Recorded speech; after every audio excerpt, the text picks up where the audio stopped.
शपथ के दूसरे ही दिन ट्रंप ने पुतिन को भी दी है चेतावनी। यूक्रेन युद्ध पर ट्रंप ने रूस को धमकाया। ट्रंप ने कहा मॉस्को पर प्रतिबंध लगा सकते हैं। ट्रंप ने कहा यूक्रेन के साथ बातचीत नहीं करने पर प्रतिबंध संभव है। तो ये देखिए प्रेशर टैक्टिक्स अब अमेरिका की सीधे तौर पर नजर आ रही है। डोनाल्ड ट्रंप हमलावर नजर आ रहे हैं मॉस्को पर। तो उम्मीदों के विपरीत ट्रंप ने रूस को लेकर जो कुछ कहा उसमें क्या बड़ी बातें हैं उस पर एक नजर डालते हैं। पहला, मॉस्को पर और प्रतिबंध संभव है। दूसरा, यूक्रेन के साथ बातचीत की मेज पर आए। तीसरा, बातचीत नहीं करने पर प्रतिबंध लगेगा, यह चेतावनी रूस को, पुतिन को, ट्रंप की तरफ से। पुतिन पर क्यों भड़के ट्रंप, यह भी देखिए। तो यूक्रेन युद्ध तुरंत रुकवाना चाहते हैं ट्रंप और रूस से युद्ध विराम की अपील भी की है। युद्ध विराम की अपील पर पुतिन का इनकार, और ये एक बड़ी वजह है। पुतिन ने क्यों किया इनकार, उसके पीछे की वजह देखिए। डील में घर बैठे अच्छा मुनाफा कमाना सब चाहते हैं। कैंडल मेकिंग बिजनेस से ये सपना पूरा करें। जानने के लिए फ्रीडम ऐप डाउनलोड करें। रूसी हित सबसे ऊपर हो और डील का उद्देश्य सीज फायर ना हो। दुश्मन सैन्य ताकत नहीं जुटा पाए, उसे समय न मिल पाए, ये चाहते हैं पुतिन। और यूक्रेन से डील स्थायी शांति के लिए हो, यह भी मंशा है पुतिन की।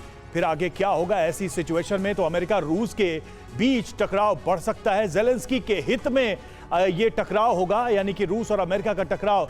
यही चाहते हैं जेलेंस्की, ताकि युद्ध में उनकी मदद अमेरिका करता रहे रूस के खिलाफ। बिल्कुल। और देखिए इस बीच एक और अहम खबर आपको बता दें, अमेरिका जा सकता है यूक्रेन का डेलीगेशन। फरवरी में ट्रंप प्रशासन से मुलाकात संभव है यूक्रेन के डेलीगेशन की। यूक्रेन के सांसद अराखामिया का यह बड़ा दावा भी सामने आ गया है। तो फरवरी में ट्रंप प्रशासन से मुलाकात संभव है यूक्रेन के इस डेलीगेशन की। और हमारे साथ इस वक्त तमाम खास मेहमान मौजूद हैं, उनसे आपका तारुफ करा दें। लेफ्टिनेंट जनरल संजय कुलकर्णी हमारे साथ मौजूद हैं। विंग कमांडर आलोक सहाय हमारे साथ मौजूद हैं। प्रोफेसर संजय भारद्वाज विदेश मामलों के जानकार हैं, वो हमारे साथ मौजूद हैं। सुमित चौधरी और मनीष झा लगातार हमारे साथ बने हुए हैं। सबसे पहले कुलकर्णी सर, मैं आपसे जानना चाहूंगा डोनाल्ड ट्रंप का रुख खास करके रूस को लेकर फिलहाल क्या नजर आ रहा है? अपने बयानों में वो बहुत ज्यादा अग्रेसिव नजर आते हैं। जो इस वादे को लेकर उन्होंने जमकर ढिंडोरा पीटा कि 24 घंटे के अंदर अंदर युद्ध खत्म करवा दूंगा, उसके लिए फिलहाल पुतिन तैयार नहीं है। लगातार अब वो सैंक्शंस लगाने की बात कर रहे हैं, लेकिन क्या पुतिन को काफी हल्के में लेते हुए डोनाल्ड ट्रंप नजर नहीं आ रहे हैं? युद्ध रोक दो, समझौता कर लो, नहीं तो सैंक्शंस लगा देंगे।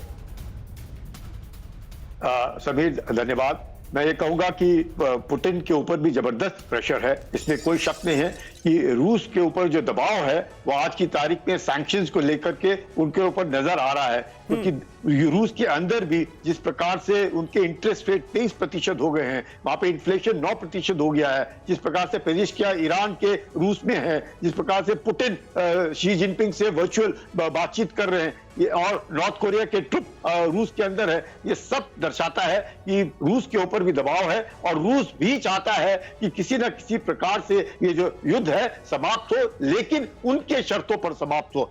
जेलेंस्की जानते हैं कि अब जो यूक्रेन के ऊपर शायद जिस प्रकार से बाइडेन एडमिनिस्ट्रेशन खर्चा करती थी, वो खर्चा शायद देखने को ना मिले, क्योंकि ट्रंप का मानना है कि जो नाटो के देश है वो कम से कम 2% अपना जीडीपी पे खर्च करें और सिर्फ अपने अमेरिका के कंधों से गोली ना फायर करें। ऐसे हालात में जब रूस के ऊपर सैंक्शंस आ रहे हैं, रूस का जो गैस है जिसके ऊपर अब उन्होंने पेश किया, जो ईरानियन राष्ट्रपति जो गए थे उनसे समझौता किया, 20 साल का स्ट्रैटेजिक प्लान जिसमें तेल है, डिफेंस है, टेक्नोलॉजी है, न्यूक्लियर एस्टैब्लिशमेंट है, सब कुछ को देखते हुए नजर आ रहा है कि प्रेशर है। और जिस प्रकार से वेस्टर्न सोर्सेज ये कहते हैं कि 1000 से 1500 लोग रूसी सैनिक सिविलियंस मारे जा रहे हैं, 10 लाख से ज्यादा यूक्रेनियन मर गए हैं। तो ऐसे हालात में बहुत मुश्किल है और जेलेंस्की भी जानते हैं कि ये ही एक मौका है, क्योंकि कुर्स्क में जिस प्रकार से अब जो लड़ाई दोनों के देशों के बीच में बढ़ी है, इसका मकसद ही है कीव के अंदर अगर बम गिर रहे हैं, फैग 500 का इस्तेमाल हो रहा है, ये क्या दर्शाता है कि कीव के ऊपर प्रेशर है, कि जेलेंस्की और पुतिन के ऊपर प्रेशर है कि दोनों, और तीसरे साल अब उसका आने वाला है फरवरी 22 को। तो जिस प्रकार से अपने ट्रंप ने कहा था हमास को लेकर के कि उनके स्वेरिंग इन से पहले जो भी करना है करो, नहीं तो मैं हमास को सबक सिखाऊंगा।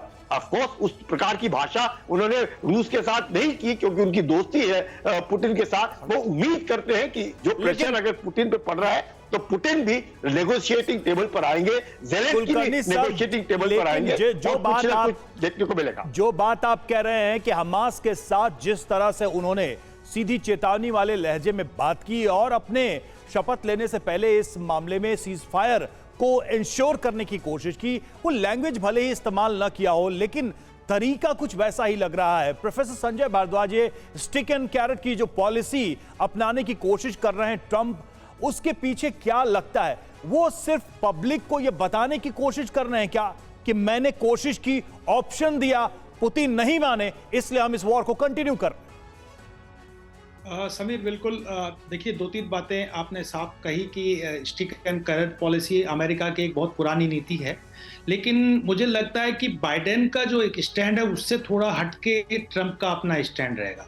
ट्रंप ये बात समझते हैं कि देखिए, नाटो अलाय है, अमेरिका के अलाय हैं, एक पेंटागन का पॉलिसी है, वो एक पॉलिसी है जो अलाइंड है एक साथ। लेकिन आप ये बात मान के चलिए कि चीन और रशिया अलाइड नहीं है, दे आर पार्टनर है अमेरिका के खिलाफ, और इंडिया भी कुछ हद तक पार्टनर है अमेरिका का, अलाइड नहीं। तो जो ट्रंप का जो पॉलिसी होगा वो साफ साफ पॉलिसी है कि ये अलायंस जो है रशिया और चाइना का, उस अलायंस उस पार्टनरशिप को कमजोर किया जाए, वो अलाइड ना हो। तो क्योंकि ट्रंप का नंबर 1 एनिमी आज के दिन अगर है, वो शुरू से ही कैंपेन से लेके वो चाइना को उन्होंने टारगेट किया हुआ है, और उसी के तहत क्वाड और इंडो पैसिफिक स्ट्रेटेजी को वो वरीयता दे रहे हैं जिस तरीके से वो भारत आ रहे हैं। तो यहाँ पर 2 बातें साफ साफ है। पहली बात कि अमेरिका और ट्रंप इंडिया के साथ अपनी पार्टनरशिप को स्ट्रॉन्ग करेंगे। दूसरी बात कि जो रशिया है, रशिया के साथ जो चीन की बढ़ती भागीदारी है उसको कमजोर करेंगे, और रशिया के साथ पुतिन को प्रेशर में लेके आ रहे हैं कि आप डील के लिए, आप नेगोशिएशन के लिए तैयार होइए। मुझे नहीं लगता कि सैंक्शंस कोई बहुत इफेक्टिव होंगे, क्योंकि बाइडेन ने पूरा सैंक्शंस लगा दिए थे, बहुत ज्यादा गुंजाइश है। बिल्कुल बिल्कुल, यही तो सबसे बड़ी बात है, जब ये धमकी दी जाती है कि और ज्यादा प्रतिबंध लगा दें